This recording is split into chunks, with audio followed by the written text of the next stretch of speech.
Muy buenas tardes, apreciados hermanos y amigos. Es un grato placer poder compartir con ustedes una vez más y responder a la inquietante pregunta de una de nuestras oyentes acerca de la Santísima Trinidad. Vamos a empezar con la postura de algunos teólogos que nos enseñaron en el seminario acerca de la gran doctrina de la Trinidad. Ellos nos decían que la profundidad de la doctrina de la Trinidad es como comparándolo con el profundo océano y tratar de meter todo el océano en una jarra, eso era imposible, pero por lo menos con la jarra podía tomar algo del océano. Eso es precisamente lo que Pablo decía en Romanos capítulo 11, verso 33. Cuán profundidad es la mente de Dios, ¿quién la alcanzará? ¿Quién entenderá la mente de Dios?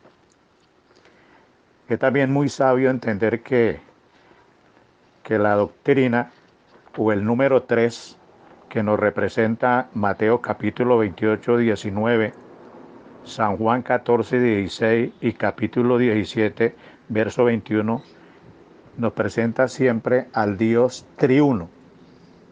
El número 3, que tiene tres puntas, es un ejemplo de la perfecta unidad.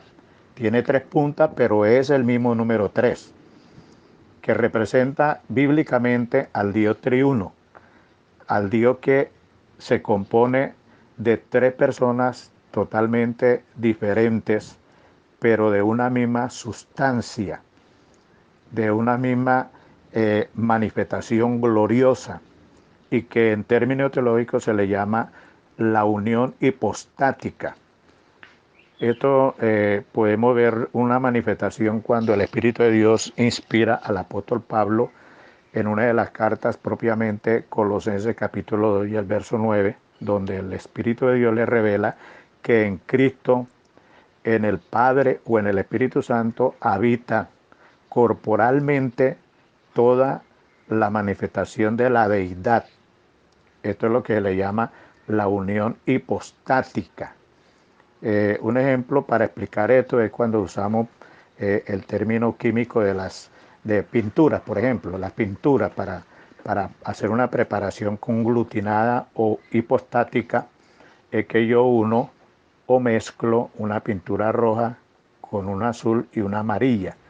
De seguro que las tres me van a arrojar un solo color, pero las sustancias, si son de aceite, la misma sustancia me va a dar un color, pero ya en la unión hipostática o conglutinada, mezclada, existen tres colores y conforman un solo color. Eso es como un ejemplo sencillo para explicar cómo es nuestro Dios, que es de la misma sustancia, de la misma manifestación, como lo leemos también en el libro de Hebreos, capítulo 1 y el verso 3. También incluimos a San Juan, capítulo 5, verso 18, capítulo 14 y el verso 8 y 9. Esa es una perfecta unidad, una perfecta unidad. En el Antiguo Testamento, al principio hay un término que se le llama Dios. Ese término Dios en hebreo se le llama Elohim. Y los judíos estaban bien seguros que en el término Elohim, lenguaje hebreo, era un término que se usaba en singular, pero a la vez había una pluralidad. Ellos sabían que dentro de ese término había más de una persona. Ese nombre componía más de una persona, pero siempre se usó el término Dios. No se usó nunca el término dioses, como donde que eran dos dioses, tres dioses separados en diferentes posiciones, con diferentes sustancias y diferentes caracteres. No, era el mismo Dios en la misma sustancia, como lo dice capítulo 1 de Hebreo, el verso 3. Entonces, cuando vamos a los términos teológicos, los teólogos nos decía otra postura que usaban los teólogos acerca de la Trinidad, era que ellos nos enseñaban que la persona que tratara por todos los medios de negar la Trinidad, que era un Dios en tres personas, había la posibilidad de perderse. Eso también tenemos una base bíblica en Hebreos capítulo 10 y el verso 29. También incluimos Primera de Juan 5, 5 y el verso 12. Toda persona que trata de negar a ese Dios triuno, que ese Dios está compuesto por tres personas diferentes de la misma sustancia, de la misma esencia, tiene esa posibilidad de perderse. Y el que trata de comprender ese misterio tan profundo acerca del Dios triuno, porque muchas personas no lo entienden por tener una mente finita, una mente limitada, natural. Y para esto se necesita que el Espíritu de Dios más o menos nos dé un poquito de entendimiento para poder por lo menos explicar lo que en este momento a mí se me permite explicar. Entonces hay la posibilidad de que esas personas no lo entiendan y les es una locura, como dice Primera de Corintios capítulo 2 y el verso 14, que la mente finita no puede entender la realidad de ese Dios triuno. Pero nada más con el hecho de poder creer y serle fiel a Dios, porque entre otras cosas Dios no va a salvar a nadie por el concepto que tenga de creer que es un Dios triuno o es una dualidad, porque hay un sector de creyentes evangélicos que creen que solamente es el Padre y el Hijo. Otros los que creemos que es el Padre, el Hijo y el Espíritu Santo. Otros creen que es solamente Jesús y que toda la deidad, el Padre y el Espíritu Santo están incluidos en la persona de Jesús. Esos son, digamos, líneas de pensamiento y de conceptos.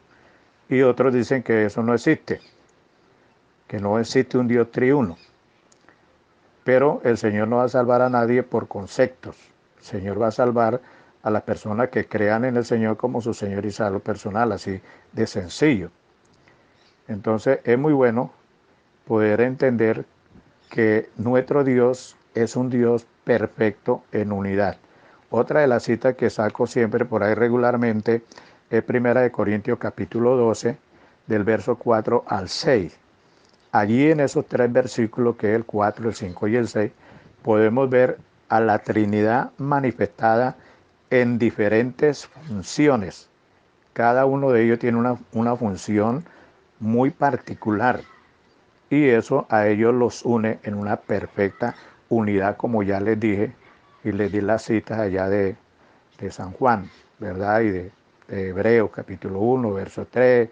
Otra vez lo repito como para que lo tengan en cuenta, San Juan 5, 18 y San Juan 14, 8 y 9. Ellos mantienen una perfecta unidad. Si por ejemplo tomamos al Padre, que nos dice el verso 6, que las operaciones diversas le pertenecen al Padre. Él es el que toma la iniciativa y dice, creamos al hombre a nuestra imagen y semejanza. Eso lo dijo el Padre Celestial. Pero el Espíritu Santo y Jesucristo, que estaban en esencia, apoyaban al Padre. Eso cuando dividimos la Biblia en tres partes, que la Biblia la dividimos en tres partes para mostrar el trabajo de cada uno de ellos, como lo revela Primera de Corintios capítulo 12, el 4 al 6, que hay diferentes ministerios, pero Cristo es el que fundó los ministerios, pero con él estaban operando el Padre y el Espíritu Santo. Hay diferentes clases de dones o de administración de todas las empresas de Dios que las está desarrollando actualmente el Espíritu Santo en esta tierra, pero con él está el Padre y el Hijo.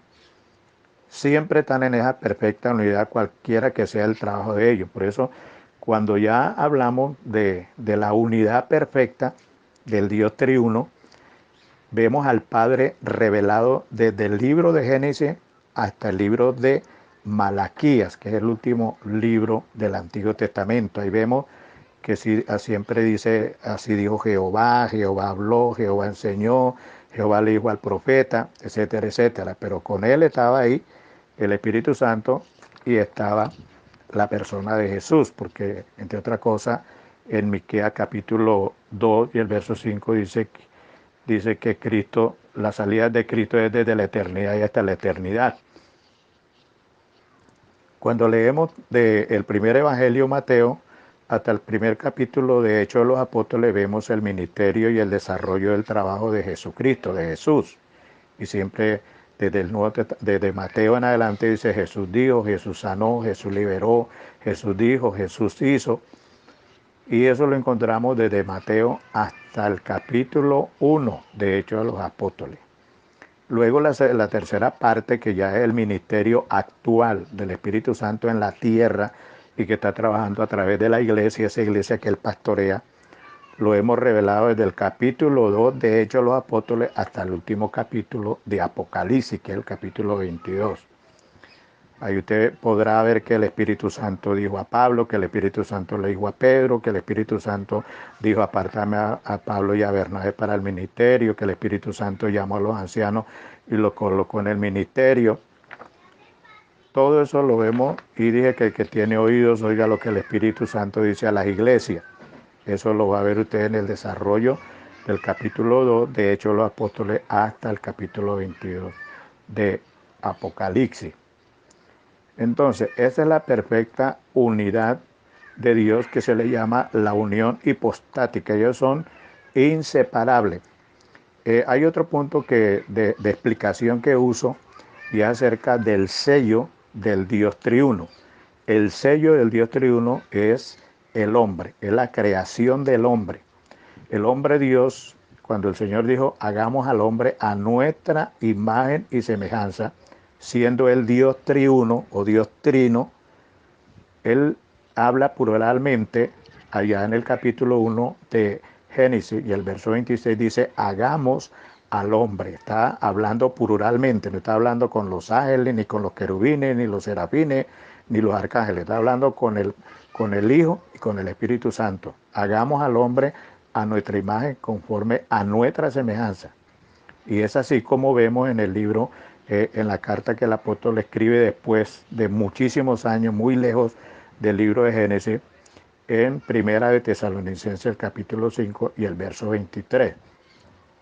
Allí el Señor dice que el hombre fue hecho espíritu, alma y cuerpo. Oiga eso, espíritu, alma y cuerpo. Dos elementos enteramente espirituales y uno físico, que es el cuerpo donde vive el espíritu y donde vive el alma. Ese es el sello del Dios triuno, pues el Padre es el Padre eterno, uno que es espíritu. La Biblia dice que Dios es espíritu, ¿sí? Y luego presenta al Espíritu Santo como una representación de su propia vida, porque el mismo Señor dice, mi alma los tiene aborrecidos. Eso lo leemos en Isaías. Si Dios es espíritu, ¿cómo tiene alma? Bueno, pero siempre el alma se identifica con el espíritu y con el alma como una unión conglutinada, una unión perfecta, inseparable.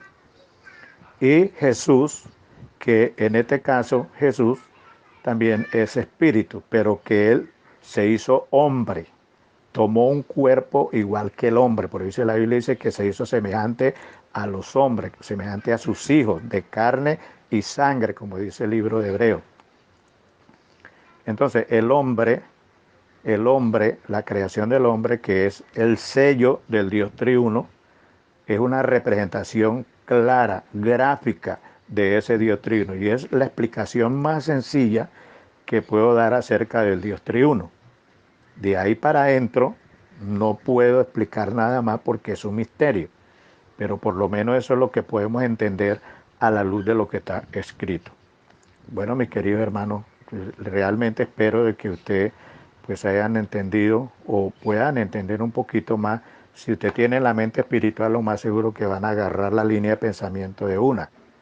Pero si hay una mente natural, que la mente natural la tiene el pecador normal y el impío. La Biblia dice que el impío no puede entender las cosas de Dios, como tampoco el hombre natural no puede entender las cosas de Dios porque le son locura y no las puede aplicar. Entonces, el hombre espiritual pues entenderá. Y si no entiende, no se va a afanar, sino que va a seguir escudriñando las escrituras, va a seguir siendo fiel al Señor y en su tiempo el Señor, pues si a Él le place darle respuesta a todas estas inquietudes, pues Él lo va a dar. Como hay un coro por ahí, un himno que cantamos que dice que en el futuro todo se aclarará. Cuando estemos en la presencia de Dios, todo se aclarará. Pero nada más que con el hecho de usted recibir a Cristo como su Señor y Salvador personal, creerlo en su corazón y confesarlo con su boca, eso es suficiente. Ya estos conocimientos es como una añadidura que el Señor nos regala para que podamos entender más a nuestro Dios, de poder entenderlo un poquito más y continuar siéndole fiel hasta el final. Así que mis queridos hermanos, que Dios me los bendiga y espero de que este tema pues les inquiete más a investigar y a estar ahí en la presencia del Señor. Que mi Dios me los bendiga y hasta una próxima ocasión. Hasta luego.